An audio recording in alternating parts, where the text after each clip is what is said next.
The lake had always been more than just a place to us.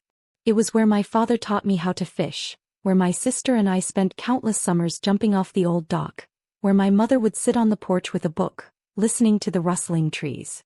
It was where the world felt quiet, where the noise of everything beyond our land faded into the lapping water and the chirping crickets. But that peace shattered the moment I heard the sharp, grating voice cutting through the warm afternoon air, a voice so full of smug entitlement that it sent a surge of irritation straight through my veins before I even saw who it belonged to. "Oh, what a perfect spot, this will do just fine for us." I turned, my stomach already sinking, and there she was. A woman in her mid-40s, perfectly manicured, sunglasses perched on her head like a crown, standing at the edge of our dock as if she had just discovered a hidden gem meant exclusively for her. Behind her, 2 boys were already tossing their backpacks onto the planks, their sneakers thudding against the wood as they ran toward the water without a care in the world. My sister, standing beside me, shot me a confused look, and I knew she was thinking exactly what I was. Who the hell were these people? I stepped forward, clearing my throat, hoping that maybe, just maybe, this was some sort of misunderstanding. "Excuse me, ma'am, this is private property." The woman barely glanced at me before rolling her eyes, a slow, exaggerated motion that made my teeth clench. "Oh, don't be ridiculous," she scoffed, flipping a hand through her short blonde bob. "Water belongs to everyone." My sister let out a quiet breath beside me, her patience already wearing thin. But this wasn't just water. This was our lake. Our family had owned this land for decades, and never in my life had I seen a stranger march onto it with such brazen entitlement. The woman, who I would soon learn was named Karen, had already begun unpacking, pulling out a cooler and setting it down with an air of ownership that made my blood boil. Her kids were now waist-deep in the water, splashing and yelling, while one of them climbed onto our old canoe, rocking it wildly as the other cheered him on. "Ma'am, I don't know who you think owns this place, but it's not public," I said, my voice tight with restrained frustration. Karen barely spared me a glance as she unzipped a bag. "Relax, dude. It's just water. I don't see any private property signs." As if she needed a giant neon sign flashing "Get off my land" to understand basic boundaries. Before I could respond, a man strolled up beside her, wearing khaki shorts, an expensive-looking watch, and the same smug expression as his wife. "What's the problem here?" he asked, folding his arms as if he was about to mediate some kind of childish dispute. "The problem," I said, my jaw tightening, "is that you're trespassing." The man, Greg as I would later learn, let out a short, condescending laugh, exchanging a glance with his wife like we were some silly kids throwing a tantrum. "Oh, I see," he said, nodding with mock understanding. "You think you own this lake?" I clenched my fist. "Actually, yeah. My dad owns this land, including the dock you're standing on. You need to leave." But instead of looking concerned or even mildly apologetic, Greg smirked. "Well, that's funny," he said, "because we actually know the real owner and I don't think he'd mind us being here at all." My sister let out a short, disbelieving laugh. "What are you even talking about? Our family has owned this lake for decades." Karen sighed, shaking her head as if we were the ones being unreasonable. "Listen, kid, I get that you think your little family has some claim to this place, but we have an agreement. So I'd suggest you stop making a fuss before this gets embarrassing for you." There was something about the way she spoke, like she was some untouchable authority, that sent my blood boiling. And then, as if to put the perfect cherry on top of their arrogance, one of their kids let out a whoop and hurled a glass bottle into the lake. The splash rang out, the sound slicing through the air like a slap. I snapped my gaze back to Karen, my hands clenched at my sides. "Are you serious?" "What?" she said, inspecting her nails like she hadn't just watched her kid litter in our lake. "You let your kid throw garbage in the water?" He shrugged. "It's just one bottle. Water washes things away." That was it. I took a step forward, my body coiled with frustration, but before I could say anything, my best friend Mason, who had been watching the whole thing, put a hand on my shoulder. "Not worth it, dude," he muttered, though I could see the fire in his eyes too. Greg stepped closer, his smirk widening like he was enjoying the show. "Why don't you call the owner, huh? Go ahead. I'd love to see how that plays out." Karen giggled beside him. "Yes, let's settle this properly." Without hesitation, I pulled out my phone and dialed my dad. The line rang once, then twice before he picked up. "Hey son, what's up?" I kept my eyes locked on Karen and Greg as I spoke. "Dad, are you expecting guests at the lake?" There was a pause. "What? No, why?" "Because there's a woman and her family here right now, claiming they have an agreement with the owner." They're acting like they own the place. Silence. Then my dad's voice, now edged with irritation. I'll be there in 10 minutes. I lowered the phone, staring at Karen, whose smirk had yet to fade. You might want to get comfortable, I said, my voice low. Because this is about to get real interesting. Karen waved a dismissive hand. Oh honey, we'll see about that. She had no idea what was coming. The tension on the dock was thick enough to cut with a knife. Karen stood with her arms crossed, her smirk unwavering, while Greg adjusted his watch like he had all the time in the world. Their kids continued wreaking havoc in the lake, completely unbothered by the confrontation unfolding just a few feet away. My sister shifted beside me, her hands clenched into fists, and Mason let out a slow, irritated exhale. I could feel my heartbeat in my ears, the frustration clawing at my patience, but I held my ground. My dad was on his way, and that was all I needed to keep myself from doing something regrettable. Karen yawned dramatically, tilting her head as if this whole thing was beneath her. You know, I find it hilarious how worked up you are over a bit of water. It's not like we're stealing your house or anything. Greg chuckled, shaking his head. Yeah, kid, lighten up. You're acting like we're committing a crime. My sister scoffed. You're committing a crime. It's called trespassing. You're literally standing on someone else's property, refusing to leave and letting your kids destroy things. She gestured toward the canoe, which was now rocking violently as one of Karen's boys tried to stand up in it, laughing as the whole thing nearly flipped. The sound of wood creaking under stress made my eye twitch. Karen waved her hand dismissively. Oh please, they're just kids. Let them have some fun. You people need to stop being so uptight. My patience was dangling by a thread, but before I could respond, Mason stepped forward, rubbing his chin with exaggerated thoughtfulness. You know what's funny? He paused, making sure they were all looking at him. You keep saying you have an agreement with the real owner, but you haven't actually said who that is. That's weird, don't you think? His grin widened. I mean, if you had an agreement, surely you'd be able to say a name. Karen's smirk faltered, but she quickly recovered. She flipped her sunglasses down over her eyes, as if shielding herself from the confrontation. It's none of your business who we know. The fact is, we're allowed to be here, and that's all that matters. Greg folded his arms, his confidence unwavering.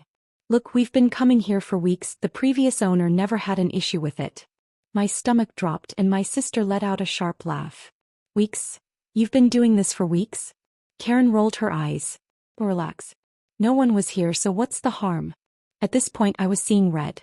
Not only had these people blatantly disrespected our land, but they had been doing it for weeks without us even knowing?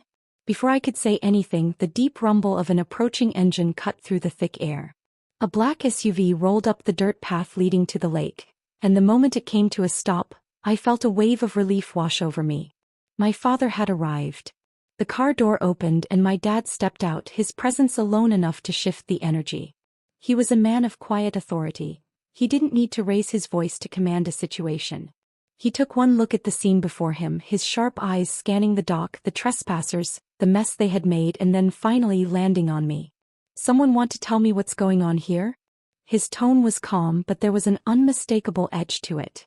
Greg, ever the smooth talker, stepped forward, flashing a fake friendly smile. You must be the owner. Glad you're here. There seems to be some confusion about our access to the lake. My dad didn't shake his hand. Instead he turned to me.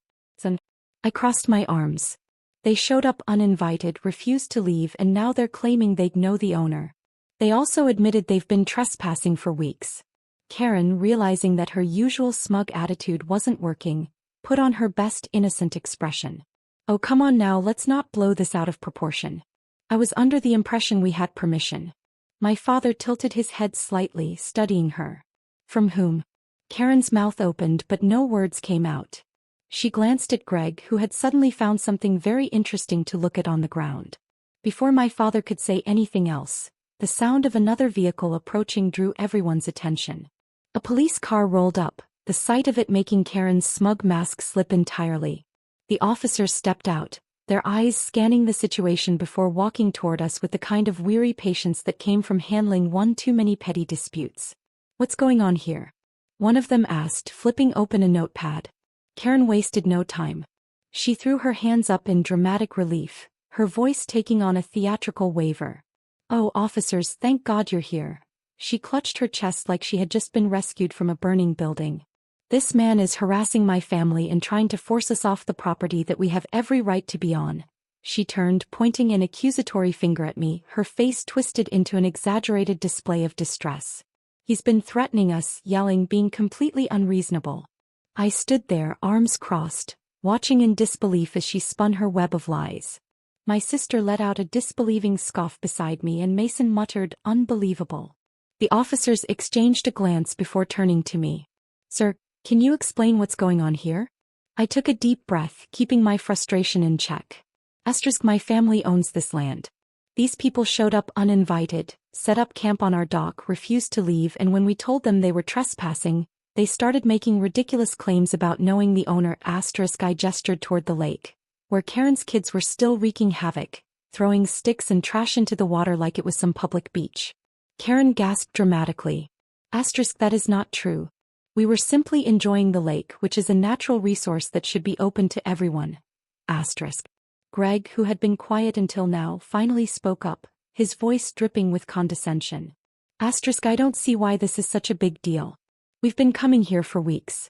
If this guy doesn't like it, maybe he should take it up with the real owner instead of wasting your time. One of the officers, a stocky man with a graying beard, studied us both before flipping his notepad shut. All right, let's clear something up right now. Do you have proof of ownership? Without hesitation, I pulled out my phone, scrolling to the scanned documents my dad had sent me years ago. I held it up to the officer, who took the phone, examining it carefully before nodding. "Everything seems in order," he muttered before handing it back to me. Then he turned to Karen and Greg, his expression unreadable. "And you? Do you have any proof of this agreement you claim to have?" Karen's smugness cracked just for a second, before she quickly masked it with fake indignation. "Well, no, not physically, but..." The officer sighed, rubbing his temple. "Then you're trespassing. You need to leave." Karen's mouth opened and closed like a fish gasping for air, her confidence crumbling. But Greg wasn't ready to back down just yet. He took a step forward, his smirk still in place. Hold on a second. You're really going to take their word for it?" The officer's patience was clearly running thin. "Unless you can provide any legitimate paperwork proving your claim, you're not in the right here. I suggest you pack up and leave before this turns into something more serious." For the first time, Karen and Greg looked uncertain. But the fight wasn't over yet. Karen's mouth opened and closed like a fish gasping for air, her once smug confidence flickering under the weight of reality. The officer's firm gaze remained locked on her, unimpressed by the performance she had put on just moments ago. Greg, ever the smooth talker, wasn't ready to back down so easily. He took a step forward, adjusting his expensive watch as if that alone gave him authority. "Now hold on just a second, officer," he said with a smug grin. "We all know how these things go. People fake documents all the time." My father, who had been quiet up until now, let out a low breath, the kind that meant his patience had officially run dry. Greg continued, oblivious to the warning signs. "This whole thing is ridiculous. We're talking about a lake. Are you really going to side with some kids waving a phone screen over a real family just trying to enjoy the water?" The officer's patience was running thin, and I could see it in the way he shifted his weight. "Sir, unless you can provide any legitimate paperwork proving your claim, this conversation is over. You need to leave now." Karen's face twisted, a mixture of rage and desperation battling for control. She turned to Greg as if waiting for him to pull a last-minute trick out of thin air. When nothing came, she spun back toward the officer. "This is absurd. We are good tax-paying citizens. We have rights." My sister let out a sharp laugh beside me, shaking her head in disbelief. "Wow, you're really playing that card now." Greg, sensing that the argument was slipping from his grasp, went for the nuclear option. He pulled his wallet from his pocket and thumbed through a thick stack of $100 bills, holding them out as if they were a magic ticket. "Come on, let's be reasonable. Name a price. We'll make this whole thing go away." My father's head tilted slightly, and for the first time, Greg's arrogance faltered just a little. "Excuse me?" my father said, his voice dangerously calm. Greg, mistaking that for an opportunity, let out a dry chuckle and waved the money in the air. "Everyone has a price, old man. Don't let pride get in the way of a good deal." I had seen my father angry before, but this was different. This wasn't the kind of anger that exploded. It was the kind that simmered, slow and dangerous.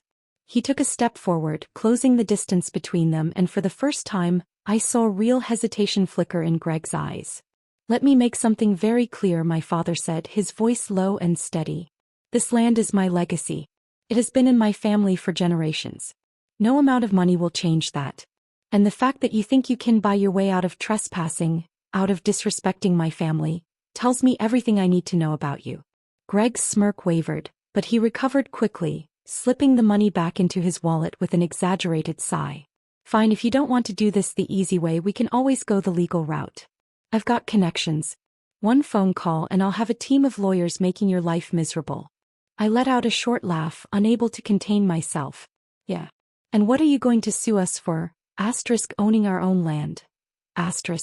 Karen, seeing her husband faltering, stepped forward, her eyes blazing with desperation. "You don't understand who you're messing with. We know people in high places. We can make your life hell. Do you really want to deal with that over a stupid lake?" My father simply shook his head, a small, almost amused smile playing on his lips, though there was no amusement in his eyes. "You still don't get it, do you? You're standing here throwing empty threats, acting like you have some kind of power. But the truth is, you're just two entitled people who thought they could walk onto someone else's land and take whatever they wanted. And now that you're being held accountable, you're scrambling." Greg's face darkened, his usual smugness cracking under the weight of his bruised ego. "You'll regret this," he muttered under his breath. He turned toward his wife, signaling for her to grab their things. Karen, however, wasn't done. "This isn't over," she hissed. "You'll see, we'll be back with proof, with the real owner. You're going to look so stupid when the truth comes out." The officer, who had been watching the entire exchange with tired indifference, finally sighed and rubbed his temple. "You've got 5 minutes to pack your things and leave, or we'll escort you out ourselves." For a moment I thought Karen might actually fight it. Her entire body was coiled like a spring, her fists clenching at her sides. But then reality sank in. She looked around, realizing that everyone was against her, that there was no last-minute save coming, no secret deal that would miraculously make this lake hers. Her shoulders sagged, her face twisted in defeat, and with one last glare in my direction she stomped toward her things. Greg followed, his anger simmering beneath the surface, but he knew there was nothing more he could do. As they gathered their belongings, their kids whined loudly, complaining that they weren't ready to leave Mom. "But we just got here. This is so unfair." Karen turned sharply, her face still burning with humiliation. "Get in the car," she snapped, her voice cutting through the air like a whip. The kids, realizing that the fun was truly over, slumped their shoulders and trudged toward the vehicle.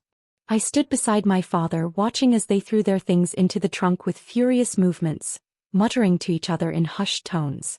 Greg shot us one last glare before yanking open the driver's side door. "This isn't the last you've heard from us," he spat before slamming it shut. Karen, however, wasn't quite finished. She rolled down the window, her face twisted with rage and embarrassment. "Enjoy your stupid lake while you can," she sneered. One day people like you won't be able to hoard all the nice things. You'll see. And with that she rolled the window up and Greg hit the gas, their car kicking up gravel as they sped away down the dirt road. The silence they left behind was almost laughable. Mason let out a low whistle, shaking his head. "Well, that was something." My sister sighed, crossing her arms. "People like that never learn, do they?" My father exhaled, the tension in his shoulders finally easing as he turned to me. "You did good, son." I nodded, watching as the dust settled in the wake of their departure. The lake was ours again. And as the sun began to set, casting golden light over the water, I knew one thing for certain. No one, no matter how entitled, would ever take this place from us. The dust had barely settled from Karen and Greg's dramatic departure when my father let out a long breath, shaking his head as he watched their car disappear down the road. The silence they left behind was heavy, not with regret or second-guessing, but with the sheer exhaustion of dealing with people so delusional they truly believed they could waltz onto someone else's property and claim it as their own.